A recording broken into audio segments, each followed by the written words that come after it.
Hello everybody. We are back with another episode of Story Shutro, which I'm sure you're waiting for eagerly. So welcome to episode 2 of Story Shutro, your world of spoken tales, where we will continue the story, the Tale of Shivgunj. And in the meantime, if you have not yet subscribed to Story Shutro, now is the time to do that. Please click the subscribe button and also the bell icon to receive all notifications directly to you. Let us now pick up from where we left off in episode 1, the Tale of Shivgunj continued.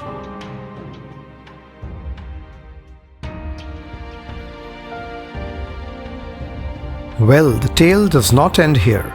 Grandfather continued slowly, intriguing us even further. A few monsoons later, one night, Sudarshan had a bizarre dream. He dreamt that Dashrath was back and was speaking to him. In fact, he was warning Sudarshan that the floods would be more severe that year, and also that certain places in the dam required repair, and that it must be completed before the monsoon arrived. Apparently in the dream, Dashrath had told Sudarshan that he would keep constant vigil and would never let the river cause any harm to the village. Sudarshan was so moved by this dream that he shared it with some villagers. Many people laughed it off, calling it to be a hallucination of Sudarshan's aging brain. But gradually the news spread that Dashrath was seen in the vicinity of the solitary guava tree near the riverbank, from where the incline rose up to the top of the dam. Since then, it has become a legend in Shivgunj, and many people claim to have seen the man, or should we say his Jenny, mostly during the monsoon months. The villagers, remembering Dashrath's sacrifice, had never cut the tree down, nor done anything to disturb the Jenny. On the contrary, they believed that it was the Jenny who protected Shivgunj from the floods year after year. We did pay a visit to the guava tree one evening on our way back from a visit to the fields with Pintu's grandfather, but the Jenny did not grace us with his presence even as we waited for quite a while. I could hardly sleep that night, despite being tired from the train and the bus journey, and was up at daybreak. After a quick breakfast and tea, I started out on foot. As I walked a while from the Gunj junction towards the dam incline, I was hit by surprise. The dam did not seem to be there anymore, and the ground seemed quite leveled. A slight incline was still there, but nothing compared to what my memory held from my childhood impressions.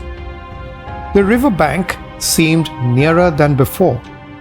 I started walking along the road, which also seemed to have been built in the last decade or so. Shivgunj seemed truly changed. After walking for some time along the road, I took a deliberate detour and came down towards the riverbank. As I descended, the ground beneath my feet felt rocky and hard. The riverbank had always been quite soft and never rocky. Something had changed about this place, which I was unable to understand. The river seemed wider and very peacefully flowing. Nevertheless, after having spent some time at the riverbank, I retraced my steps into the village. I knew that it had been many years that my uncle had passed away and his son had left the village and relocated to the city, so I didn't expect to find them. However, Pintu's house was still standing like an old mammoth, bearing a dilapidated and uncared for look. I decided to venture in. The house had broken down in many parts, and plants and trees had grown out of its walls in some places. But I could make out that someone was still living in there, for a part of the house was very much in use. As I called in, I learned that one of Pintu's uncles was staying there with his family. He was very surprised to see me and could recognize me as I gave my introduction and the old references. He welcomed me in, and over the next couple of hours, I got answers to many of my questions from him. I learned that Pintu's grandfather had passed away soon after I had stopped visiting Shivgunj, and then over the years, Pintu's parents too. Pintu was now settled overseas somewhere, though he does visit Shivgunj once every few years. The family agricultural activities had dwindled steadily after Pintu's grandfather had passed away, and they had to sell most of their land. "Do you still have that guava tree?" I suddenly asked. Uncle looked surprised for a moment and then laughed out. "Oh, you mean Dashrath's tree?" I nodded. "We sold that part of our land long time ago, so I'm not aware if the new owners have cut it down or..." His voice trailed off and he seemed lost in thought. "Or what?" I asked impatiently. "Well, about 10 years ago, some people had arrived here." Uncle spoke slowly in a grim voice. I listened intently. "They said that the government had appointed them and that they had orders to break the dam constructed on the banks of the Damodar, as it was obstructing the natural flow and course of the river. The village panchayat refuted their proposal, and altercations went on for a few months. The government-appointed surveyor pitched his tent here and inspected the dam for weeks, and finally advised that the dam would be raised to a considerable extent, but the rocky bed on which the dam stood would remain. Some of the villagers had in the meantime brought back news from the city that the entire exercise had been undertaken for the benefit of the industrial expansion being carried out on the opposite bank of the river in Falta, where they wished to construct a new dam to be used for electricity generation purposes. But the concern and safety of the village, which was raised by the panchayat, was overlooked, and they went ahead with destroying the dam. That was a wrong thing to do. But more importantly, to the village, it brought back the scare of the floods once again. In fact, we've had floods and devastations few times post removal of the dam. Uncle stopped talking, panting for breath. He seemed agitated as he reflected not only his, but the sentiment and concern of the entire village. That afternoon, I paid a visit to the guava tree before finally leaving from Shivgunj. What I saw saddened my heart even more. The tree had been trimmed to a large extent and looked aged and shriveled. Few sheds had been constructed within some yards of it, and the river was partially visible from where it stood.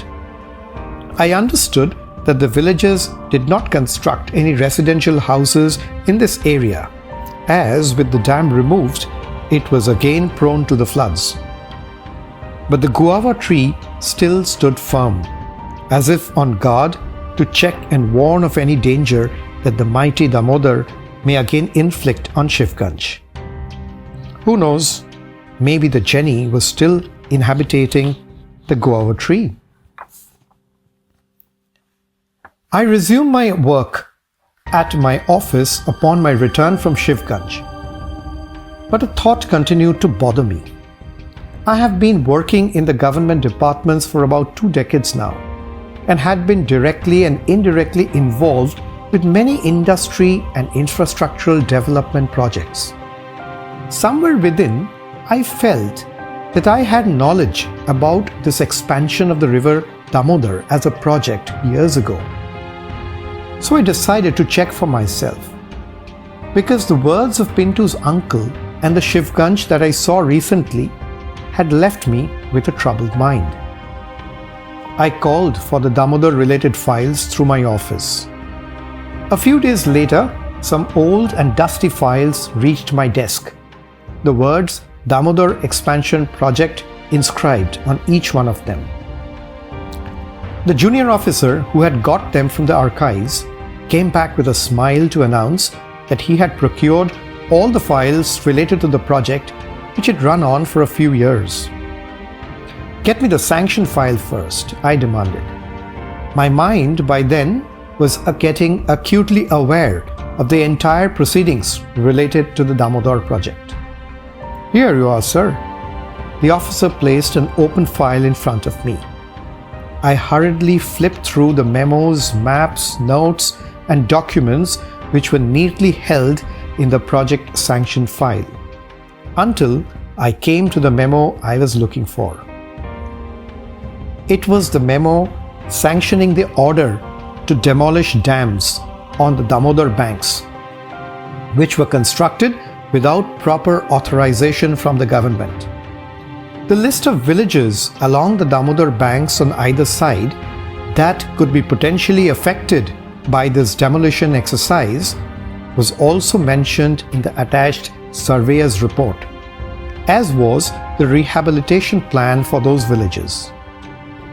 My heart beat faster in my chest as I read through the surveyor's report once again. It was not the first time that I was reading this report. I had certainly read it a few times over, but probably a decade ago. The name Shivgunj featured in the list of potentially affected villages, but I had clearly overlooked it then. My eyes remained transfixed to the final signature of the memo recommending the demolition. I knew the signature only too well.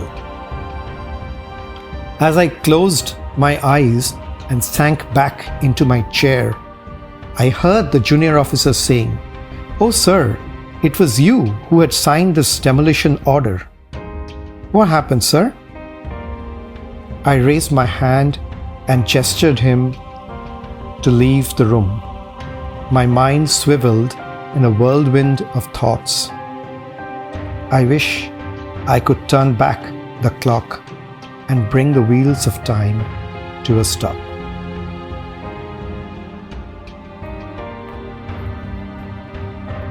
With that, we come to the end of the story, The Tale of Shivgunj.